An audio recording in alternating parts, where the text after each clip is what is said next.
30 bucks back then. This was like $150 or something back in 1979 or whenever this came out. And my brother was working at Crazy Eddie's, and I got a competing price offer, and then I went in. Anyway, Crazy Eddie was personally mad at me for the price that I got this for, which I consider to be a pretty good feather in one's cap. But yeah, so this is they cheated just a little bit, because the way they made it's an FM cassette player. The way they made it able to be exactly the size of an audio cassette is that you had to slide it open a little bit. So when you were actually using it, it was a little bit larger. But and it worked the last time we used it. It was a long time. That had one other major innovation. What's that? It ran on one AA battery. One single AA battery. It had a DC to DC converter that brought it up to a whole bunch of voltages. Yep, it's actually a pretty sophisticated little machine. I mean, yes, Sony. This was back when Sony was still making really nice stuff. It has ribbon connectors, which were unique. It has yep. a DC to DC converter. There's like 3 different voltages generated from that 1.5 volt battery with an oscillator. This was a pretty nice machine. Amazing. Right?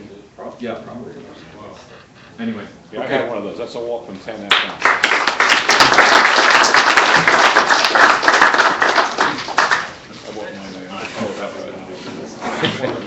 CBS. Well, kind of. Let's see what's in this little box. That's one out. That's Christmas Caldors. Crazy. Well, my name is Darren Hoffman. Well, it might be slightly relevant. This is a Halliburton Zero line case. In case anybody recognizes it there. Kind of popular for cameras, firearms, things of that nature. But this one belonged to CBS. I promise you I did not make that tag. If any of you remember, I have made those tags, but not that one. So the question is, what's inside the case? Open the case, and we find it again says CBS Radio. What this is a broadcast quality of the day from about 1955, 56, somewhere in there. Battery operated, completely solid state tape recorder, portable tape recorder. And it is just that, it is just a recorder. In order to play back the tape, you need the external power supply / amplifier, which I don't have, I have yet to find one. What's unique about this, it's a MiniTape is the name of the machine, and there were a few different MiniTape machines made by the Stansel Huffman Corporation in California. Stansel Corporation is still around, by the way. They make digital data loggers. They've long made recorders. They used to make professional tape recorders back, I think, up into the 70s. But I thought it was a really unique piece. I liked the name of it, and it's 1955. somewhere between. I've never been able to get an exact date. It's maybe 56, 57, but this is solid state. The amplifier was not. So just the microphone preamp in here might have been like 56 or 7. I cannot get an exact date on these machines, and I've only seen pictures of a couple of others. You should even date off the electrolytics. Look, another problem is the batteries that had been in this at one point did leak, so the machine is not. One day I'll get around to getting it running, but it's. I thought it was pretty unique that it was owned by CBS and it still had all the CBS identification tags on it. And the Halliburton case is original. What's also unique about this is that it was one of the first portables to actually have a DC speed-regulated motor, because the other portables that were out shortly before this, of which I also had one in the Halliburton case, actually had spring-wound phonograph motors and with ball governors that kept the speed active. This one of the first ones actually had a DC brush motor that speed regulated and did it fairly well. And it's, I mean, for the age of it, it's fairly light and compact, and it has a microphone connector right on it. The Amphenol 90 series was the original connector that came on it, and I guess CBS added the XLR and quarter-inch connectors later on. So, that's, like I said, it's a pretty unique piece, and it's the only one of its kind I've ever seen, and being from CBS and all that. It's pretty unique. Prototype for the Nagras to come. Well, I have one of them too, but everybody's got a Nagra. Well, Nagra 3s are everywhere. How about a Steelman Transit Tape? You got one of those? What's that? The Steelman Transit Tape. I had one. I don't have it anymore. I let that go, but I did have one. That was an interesting piece. Yeah, the big tall thing. Yeah, that was the first solid-state, battery-operated consumer tape recorder, Yeah, I had one. I had the gold color, I think. 1959. And then my hint in kink is kind of interesting. I guess probably a lot of you guys have seen one of these before. Oh, yeah. They're pretty handy, because when you're trying to solder a connector on a cord or something, or a million different uses, you can always use this. An extra pair of hands.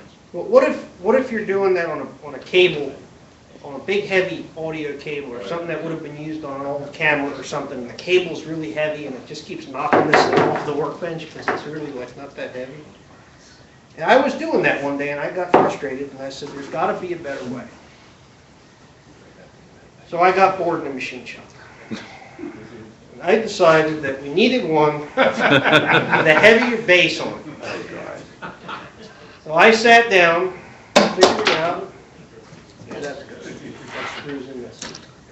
Is that the plutonium you got on the And I made a big heavy one with big arms. And I even decided that sometimes you need more than alligator clips, so the alligator clips are standard. They're actually Pomona test leads. They're 632 thread, and they unscrew from the arms. And then I have a set of C-clamps I made that also screw on here, and different fixtures that screw onto the ends. And then I got real creative, and I actually made one that's about 10 times this size for my welding bench that has big C-clamps on the ends to hold it. So it's, like I said, and the kink about this is if you do what I did when I was packing it up to leave and I dropped it off my workbench, if it lands on your toe, that's the kink. Fortunately, I had my boots on, so I didn't feel it. Yeah, so it weighs about 9 pounds. Was that 4-inch bar stock for a base? This is I think 4-inch. I turned it down just to clean it up a little bit, and it's gotten a little rusty from being used. I made this about 8 years ago. Pretty good idea. Well, I had the stock laying around because I had made a replacement wheel for a big 10-ton floor jack that somebody managed to lose the wheel. So I had made a replacement wheel for it to work. What's that? Made a caster out of it. Well, yeah, I had made a caster and I had the stock out, so I said, that's going to be the base. So that's why that wound up as a round base as opposed to a square base, because I had the stock on it. So, yeah. Well, that's Okay. it. Good.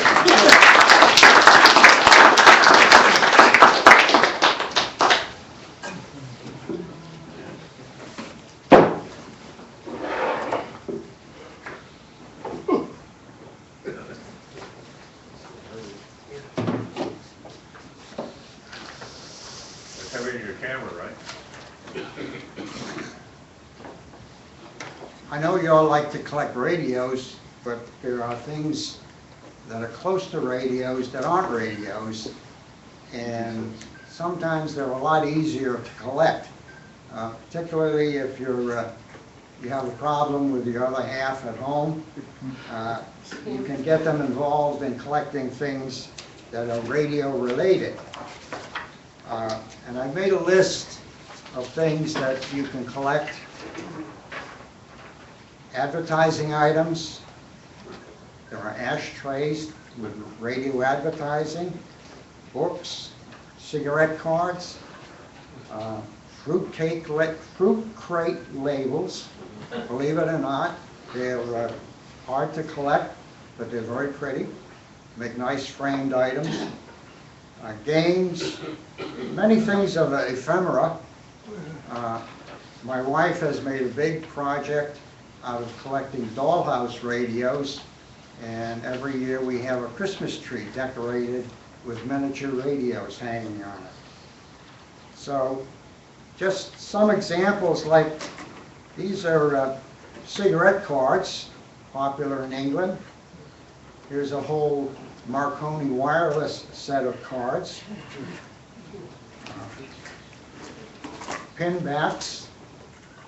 These are all put out by radio companies for advertising. I have a large collection here of various pin backs. So these are things that, you know, I have, as you probably know, I have a large radio postcard collection. I believe I can safely say it's the most complete collection in the world, and it doesn't take up much more room than a console radio. So you can have a happy home by collecting and get your wife or better half interested in collecting these things.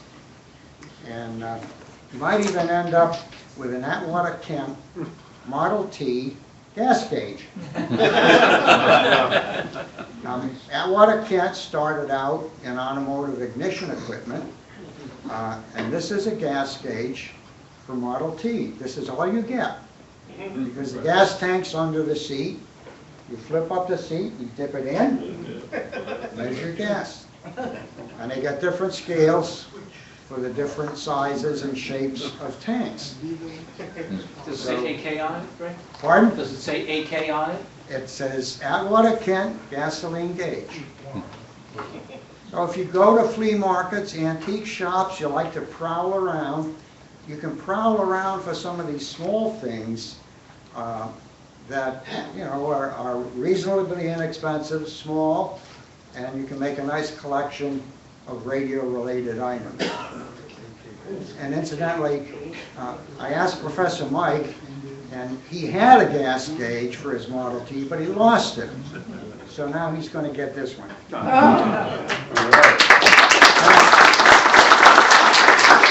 anybody's interested, here's a little sheet of related collectibles. You ready? Right. Yeah. Also, I know, like people like the Simpkins, they collect things that have the word radio in it. And I was looking at some an estate sale items the other day, and they had wireless shoe polish. Yep. So when radio was big, they used radio terms to advertise the item unrelated to radio. Well, we compete with the Simpkins Oh, yeah. on several categories, like sheet music and postcards and the radio perfume bottles. Yeah, yeah. So, you know, look around, you can find a lot of things that are related. Well, there's always radio bagels, radio coffee. Right, radio- there you go.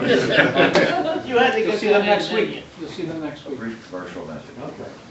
No labels on it. Charles, you have something? Yeah, I have a funny story on your Model T gas gauge. Go ahead. My dad and his brother in the early 30s had restored them. They were just starting to drive. They were in their teens, and they restored a Model T. And they lived in Oak Park, Illinois, which is right outside Chicago. And they took the car on a Sunday up to Wisconsin. And the father, my grandfather said, make sure the car's got enough gas, and they used that. And they went up so far into Wisconsin, and then they turned around and came back. And they got about halfway home, and they hit a hill. And they couldn't get the car up the hill. The gas went to the back, and it kept dying. And they were trying. They finally called my grandfather, and he said, will you morons get back in that car and back it up the hill and get here?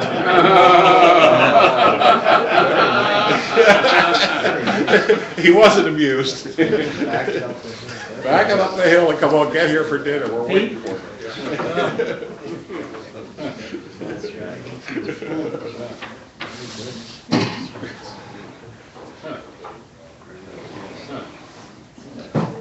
There was plenty of gas, but it wouldn't get up the hill. It went to the back, and then the car didn't. The carburetor wouldn't hold enough to get it up there.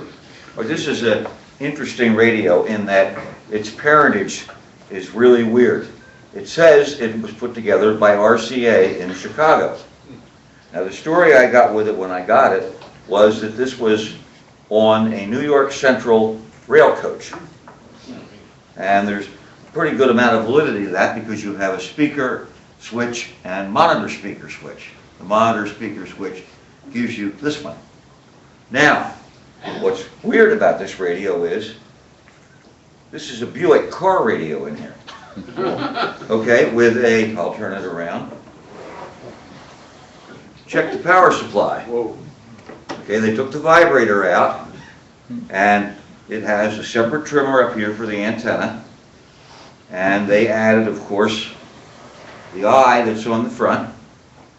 And my experience as a Buick collector, besides being a radio collector, is that the radios that Buick put in their cars in the 40s were pretty much infinitely superior to anything else that GM had. Sonomatic. I don't know why, but they worked better. Sonomatic, yeah. And while you even had in 1941 and 42, Buick and Chevy came out, Buick called it a super sonomatic, and Chevrolet simply called it a shortwave radio. But you got a 5-band shortwave car radio, which of course was due to the war. And I had one of those in a 41 Buick that I had, and it worked beautifully. I mean, my wife and I cruised through the streets of Bristol listening to the BBC. So, but this thing works very well. You have to have an external antenna on it. And what's even more interesting is here, you've got your Buick dial. Now on a Buick, right above here, were the push buttons. So they took the push buttons out and covered them up with the front panel.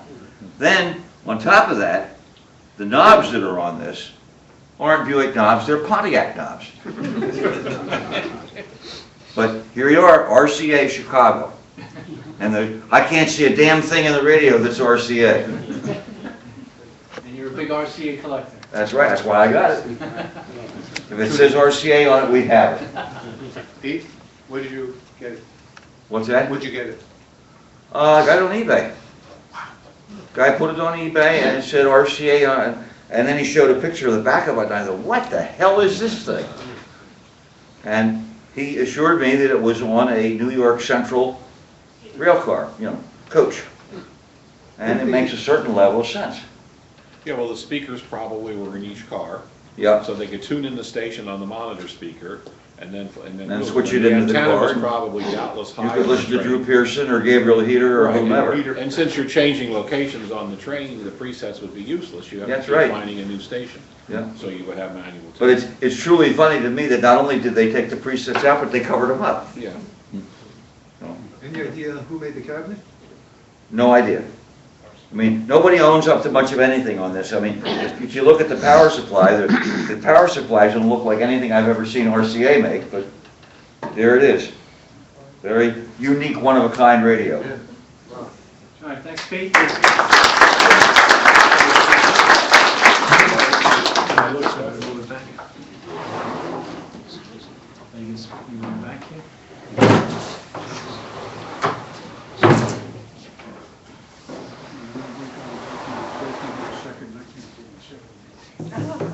Hi, my name is Ron Forte.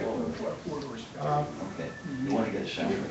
I have a wonderful relationship with Hugo, and I visited him many years. And it's like going to a museum, and he had his place in Brooklyn. And one of the things I acquired from him was this ohm meter, which is probably one of the earliest ohm meters existing. The patent date on this is January 1899. And the instrument, I'll read, the instrument is correct at all temperatures. It is accurate to within 1/2 of 1%, calibrated in New York laboratory, July 19, 1900.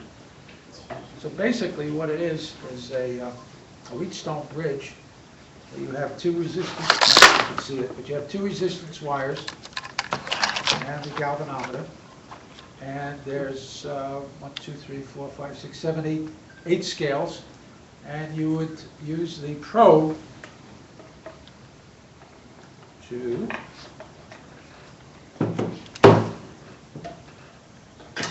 just run up and down until the needle and the galvanometer are at 0. You also use these the connector to get your right scale, and you could use the lower scale or the upper scale. With the proper plug, you would read off the scale until you got a null in the meter. This is powered by 6 D cells, which are inside, which are still haven't leaked. And then you could also, if you use took off the panel here, you could also hook it up to a buzzer at this end, and you would use it the same way. And by flipping a switch, you went from galvanometer to buzzer. And when the buzzer stopped, you would then read, you'd run this probe up and down until the buzzer stopped, and then you would read it. So, thank you, Hugo. Yes? Yeah, didn't they use those to troubleshoot telephone lines? I don't know. Yes. He's the expert. That's what I they just did. acquired this, so. Did they? Indeed. Anything long line, anything long line. Yeah. It's a beautiful piece of history. It's 116 years old, so it's neat. Okay, thank you. Thank you.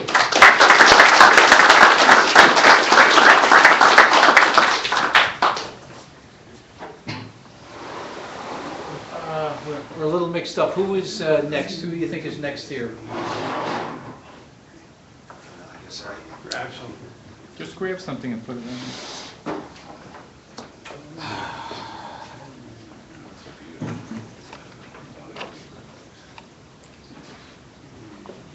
Hi, I'm John Blitz-Facina.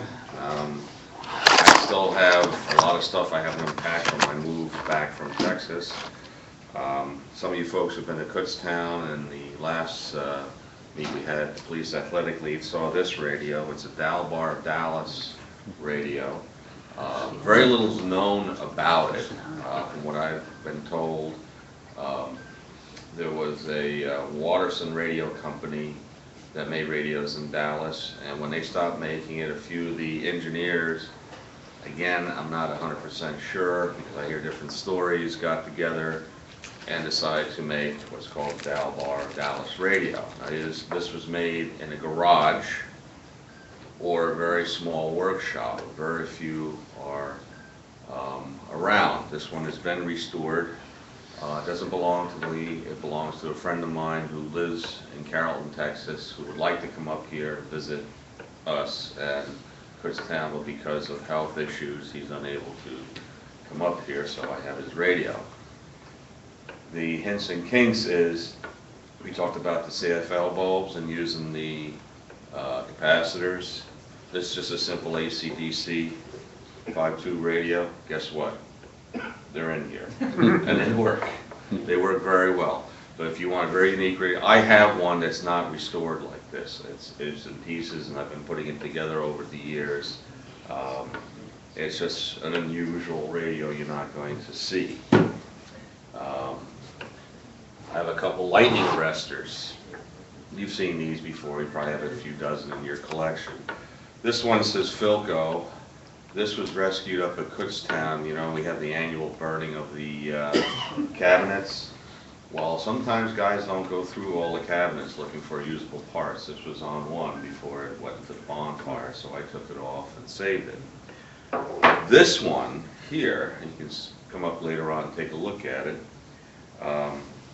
The little farm I live on, we call it Hidden Treasures Farm. I grew up there because you never know what you're going to find in the ground. My younger son was digging and he hit something. He hit this. He says, "Dad, I think I found a piece of radio here." And I don't know how many years it's been underground, decades probably. It's got brass control, you know, here that were frozen. So I used a little PB blaster, and guess what? That stuff worked. It freed it up. Just little soap and water, and there it is. It's displayable again. It didn't crack when the shovel hit it, and so that's underground. Atwater Kent, I like that the dipstick and all that. I do have an Atwater Kent car radio. It's a model 556. Many years ago, I think we were still in Freehold, I brought in to display. It's packed away somewhere still. I need help getting stuff out. Matt helped me one time. I scared him enough. He gave me back since. I appreciate your help that time, but it's very overwhelming. But I've never seen another Atwater Kent car radio. I don't know if you folks have. I was going to ask. You have? Okay. It's just a little box, has 2 Teleflex cables, and the controls mount on the steering column, and that's it. It's all complete, never been touched or what have you. Hints and Kinks. Anybody have those little Sylvania booklets? You ever see those? You ever use those? Sylvania put them out in the late 30s, early 40s. They have different volumes. They're like little booklets. I was at Kutztown several years ago, and a vendor had a compilation of those little booklets in volume 1 and 2. It's kind of a big, and it turned out the guy wasn't even a radio collector. You know, I said, "Do you have any radios?" He says, "No." I said, "Aren't you part of the club here?" He goes, "No, I don't sell radios. I just have this here." So I bought it for $4. I have it again packed somewhere, but it has a lot of information and stuff in there, which is useful even today. This guy, yeah, it's an Emerson. Story behind this, and I think I've had it here before. My in-laws that live in Pennsylvania, about 6 hours from here, they know I collect radios. There was an antique shop that was going out of business, and they were pitching stuff. And my sister-in-law's husband, Albert, had a choice between a wooden cathedral radio or this. And let me tell you, when you saw this originally, it looked like a Bakelite radio that was very dull. It was brown, it was awful, it was just under dust and what have you. And he said, "No, I'm not going to go for the cathedral," so he got me this instead. And so I had it, and I thought it was a Bakelite version of the Aristocrat radio. Boom. So I take it with me. I'm down in Texas, and we had a gentleman in the club in Texas. His name was Kevin. His last name escapes me, but we always called him Cattling Kevin because he knew everything about Cattleys. And we started arguing about this radio. He says, "This is Cattling." I said, "No, this is Bakelite." He goes, "No. Do you have some 1,000 grit sandpaper?" I said, "Yes, we're going to wet sand it." Now this is where the hint and kink comes in. You know that when you work with Catalin and you get any dry powder, it is a carcinogen. If it's wet when you polish it, you're not going to get sick, but do wear something with it. So we started wet sanding this with 1,000, 1,500 grit sandpaper, and this is the result. It's black. Yes, it does have a crack on it. All right. Of all the people that I've met that have seen this radio, they said they've only seen 2 others of this color. When you shine a light through it, it's purple. So it's rather unusual. Yeah, it does play. I restored it. So, and it has very little, if any, swirls, a little bit down here, I think a little bit on the top, and that's it. And of course, the handle was stuck because the cabinet shrunk, so I gently removed it, just filed it a little bit, and got it out. I did the whole cabinet, and it came out beautiful. And the front grill, which is not Catalan, it's some type of Plascon. Usually these are warped, and this one's in pretty good shape still. So it is, I was going to sell it, but I look at it with, so I think I'll keep this for a while. But when you sand these things, you can sand them just wet sandpaper. Using very fine grit, 1,000, 1,500, 2,000, which you can get at automotive paint stores that deal with that. You're not going to find it at Home Depot or Lowe's. They don't have anything that. You get AutoZone too. Oh, okay, they have some? Okay. So this was kind of unique. It was actually going to be junk, so it's safe for the future. Let's see. One other thing I've had it here before. I don't know where it is. How many of you guys, when you work on a chassis, radio chassis, you work on it upside down when you're testing wire, voltages and all? What do you use to keep the chassis level? L-bracket? What's that? L-bracket? L-bracket. I've used spools of solder, a book, all this stuff. Do you know they actually, in the 30s and 40s, they actually made something very simple to keep that chassis level? Do you know what it is? Okay. Dallas.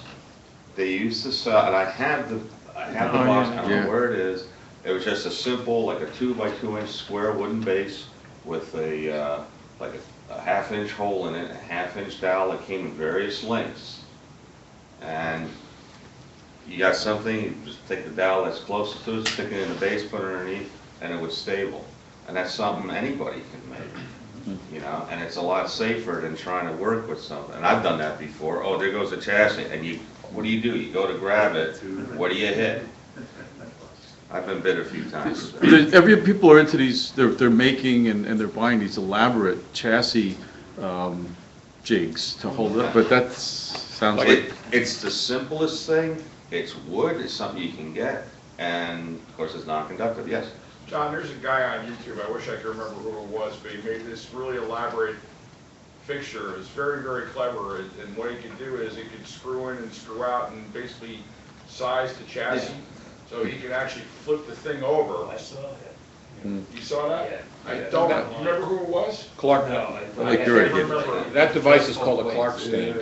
And that sounds really They neat. made them for record changers. It's a Yeah, Clark it's stand, for it's got record clamps and changers. you could turn it over and Okay. watch it cycle, yeah. But a lot of us don't have that kind of money, or we just do things simple, so that's just something I pass along. So I don't have the set here to show you. Maybe the Next next time. in one Kings, you'll have it dug out by then. Okay. I've been back now for about, 4 years? And I still have stuff in boxes, that's everywhere. I got radios in the cat barn right now. I mean, Hey, John, turn the radio around, I'm curious, can you tell, the Catalan is thicker usually than the Bakelite. Was that a clue? That's not very thick. It's not very thick, Yeah. and when you saw it, it looked just like a dull Bakelite. So that was And I- really faked you out. And that's what I thought it was. So I thank Kevin, wherever he is, and I'll explain about that in a second, for helping me find out this was a Catalan radio. It was very rare. It's very neat, yes. You can't sand Bakelite, can you? Because if the finish is...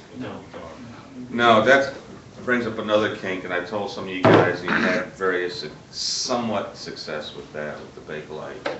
You can't do that with Bakelite because it's a phenolic resin. It's a phenolic resin, it's just one molecule. It's in a can. Basically, what happens is when that's injection molded, or what they used to do when they injection mold that, it was done by temperature. Right. And the temperature had a chemical, the Bakelite had a chemical in it, that under temperature, it would melt, and this, your mold would have a nice, finish to it, and that was it. You can't, do anything else to it. It's not like the modern plastics that you could What they melt did- it and reuse it. What we did with the mold, it was injected under pressure and high temperature. What they used to do is put wax in the mold. They would wax the mold and then they inject it, and when it came out, it was nice and smooth and shiny. How many times do we see a radio, it's been around for a while and it's grimy, you go to wash it, now you wash off the wax and it's dull. All right? I've had a lot of success with this. Some of you guys have tried it and you've had half and half. Use olive oil. Use a few drops of olive oil. Clean the Bakelite, put a few drops on it, and just start rubbing it in. And usually, it'll come out shiny again. Yes, Jen? I've had unusual success with brown shoe polish. Well, it's a wax. Yeah, It's a wax, but seems to, restore But you got to be careful because some of them contain petroleum distillates and what have you in it, and over time, it can. We want to repair our radios, we want to clean them, but we want to keep them for the next generation. And some of the products we use on this can damage and hurt the radios. So that it looks great now, but 10 years from now, it doesn't look too good. And like we used to use shoe polish on the Black Stag on the Zenith Transoceanics, and it looked great, but a few years later, it didn't look so good. And you get the law of diminishing returns, you try to do it again, and it builds up. And the thing with Kevin, and it'll be it for me, is he was a great collector. At the age of 49, he had a sudden heart attack. He was very healthy, didn't smoke, drink, or anything, just it was gone. His wife was not happy with his radio collecting. Never told the club, never told anybody. Within 2 days had sold everything for like next to nothing. And we don't know whatever happened to his radios. And he had some real gems. And this was in Texas. So, Hey, John, real quick question. What about that Novus polish? Novice is very good. It's great for if you have a radio cabinet, styrene, plastic. It cleans it up really nice. Anybody have the blonder tongue radios, little FM or AM FM, the little plastic? That cleans it up really great. Can't use it on a baking light though? I guess you could use it, but it cleans it, but I never got it polished. Okay. What do you use to finer degree? I haven't had good success. I mean, I kind of cheat a little bit. I put literally 3 drops of olive oil on it and a soft cloth and just rub it in, and it just comes up. And then when you have intricate designs, like I've had some Silvertone radios that were bakelite, and that lattice work in front of the speaker, it's hard. How do you polish that? You know, and you can clean it, but it gets in there, and it was. It came out really, really nice. Now, some of you guys tried it, said it didn't work too good. Some said it didn't work too good. Add a couple anchovies? Taylor pizza, you know. But Don't forget. John, I'm sorry. Professor wrote time. I'm sorry. All right, But thank you very much. Thank you.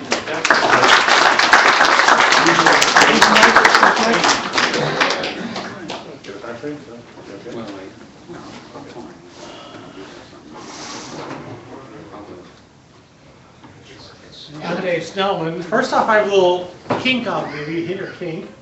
Was at Lowe's the other day. Saw a nice little flashlight. Real bright, you know, all this kind of stuff. But that's not its claim to fame. It's like a little area work light. And it is bright.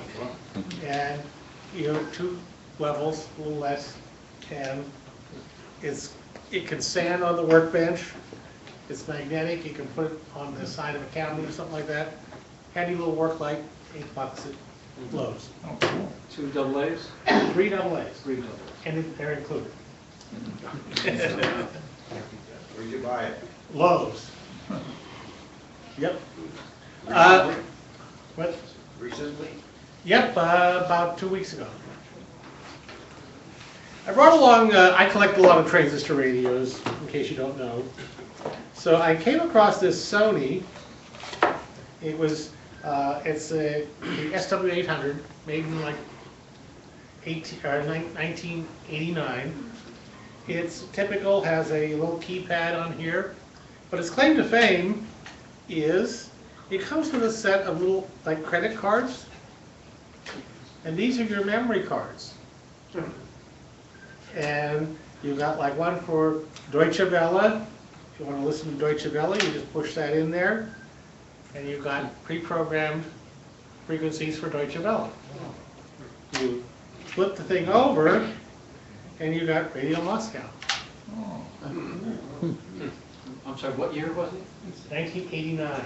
So the frequencies are probably not accurate anymore. There's for Voice of America, and this is for the tour Voice of America, and this is BBC on one side. You get free memory spaces on the other, so you can save all your others. The other thing that's unique about this is FM and shortwave only, no AM. Shortwave AM, but not AM broadcast. AM shortwave and the FM broadcast band. And it's from the FM band, or I'm sorry, the shortwave is from 3,700 to 1,799 kilocycles. So it's not full coverage, but it's a handy little set. Where was that made? Japan. The cards will fit right in the back. How do the cards make the selection? I think from when I program, you can actually program them. So when I put this in, and you want to program something, you just say write, and you push one of these open buttons. Does the card have an active circuit in it somehow, or is it just making a connection? It must have an active circuit in there because there's the two sides, and each card is a little different. They're erasable or not? Yes, yeah. It's, you know, again, it's an early template computer, yes. Was it sold in the US or was it just available? No, this was sold in the US. There was a model, the SW700, which is AM only and shortwave. That was sold in Japan only.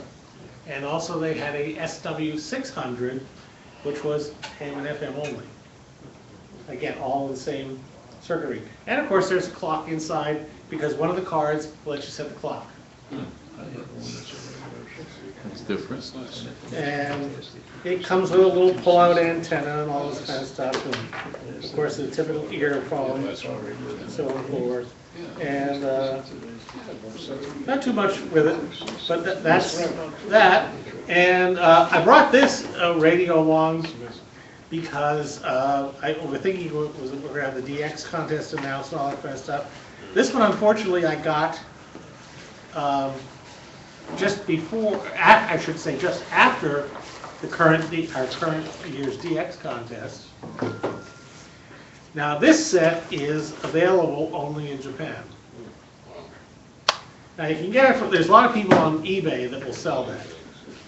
It definitely is Japanese because all the instructions are in Japanese only. And of course, if you read the pictograms, it doesn't like other appliances. You shouldn't use it in the heat or in a train. And you shouldn't sleep. You should sleep with it under your pillow with the radio. What year was that? This was actually made in 2009. This is a AM FM. Now there are 6 crystal controlled short wave channels on here. Now these shortwave channels are to the one of the Japanese national networks. So in theory it won't work in this country. However, I have found, well, of course, one of the preachers also uses, on shortwave, also uses one of those channels, so you can get a preacher. But what is unique about it, because this is, you know, literally it's all Japanese to me, but it has selectable sideband for the AM broadcast band. And this, when it locks on, it really locks on.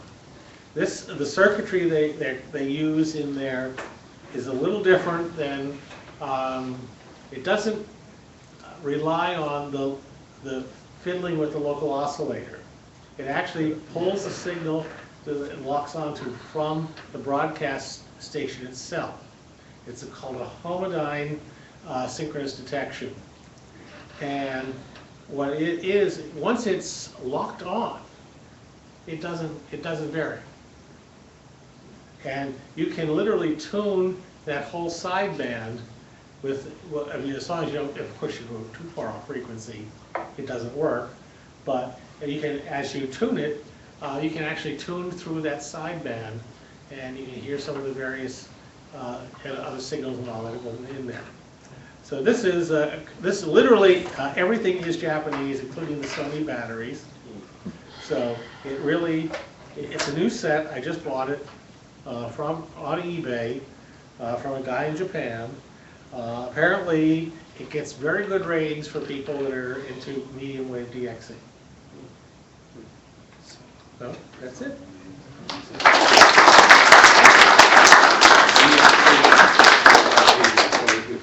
Does anybody else have anything? Time for a commercial break? Commercial break. Commercial break. This is a shameless plug for a crystal set, which was designed by Al Clays. And this may be able to be called serial number 2. We shall see. I built this to have fun with in the DX contest. And I guess we'll have to wait till next week to find out how well it did. But in any case, it's a double tuned circuit. It closely resembles the classic 7777 patent from 1903 of Marconi. And it's got the series tuned antenna circuit and the parallel tuned detector circuit. and it is spectacular. It probably achieves somewhere between 20 and 30 kilohertz selectivity with ordinary headphones and a 50-foot antenna. I had, with difficulty, of course, with anything with like a crystal set, I got Chicago and Cleveland and had North Carolina, but misidentified it. So we'll see how this turns out and when the results get published. Next one. How many hours into the, Pardon? how many hours into the build? In build, I was, a couple weekends. Not too bad. Inside, his circuit uses toroids instead of air cores. Oh, So inside, we have the antenna circuit here, which ends up with a adjustable series toroid inductor. It's got taps on it, and that is in conjunction with a standard broadcast variable. That feeds a low-valued inductor, which is common between the primary and the secondary. It also has a tap set switch on it. And the top side of that coupling inductor is part of a parallel resonance circuit, which is down here, which has the diode detector in it. And there's also a little fiddly here. Here's the diode. It's an old classic 1950s glass 1N34A from Bendix, I think. And there's what some folks call the Benny, which is a little adjustable circuit that makes the DC resistance load for the detector the same as the AC load, and an audio transformer. And I can say it is a spectacular performer. We don't have any wire in here, but we probably hear the fluorescent lights like everybody else. Is the circuit like patented? by You'll find it on his website. That circuit? That circuit. Oh, cool. His website is something like www.skywaves.ar88.net. What's he called it though? He called it his Skywaves High Performance Crystal Set, and it certainly is. So that's my king. So there's not here this evening.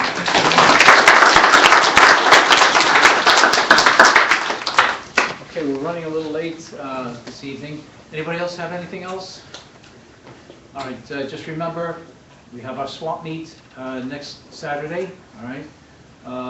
Please come out, support your club, and we have tables available. Even if I have to drag them out, I'll drag them out for you. But let's make it a spectacular swap meet like we had in the fall. All right, we've got a little auction going on outside, so please join us outside.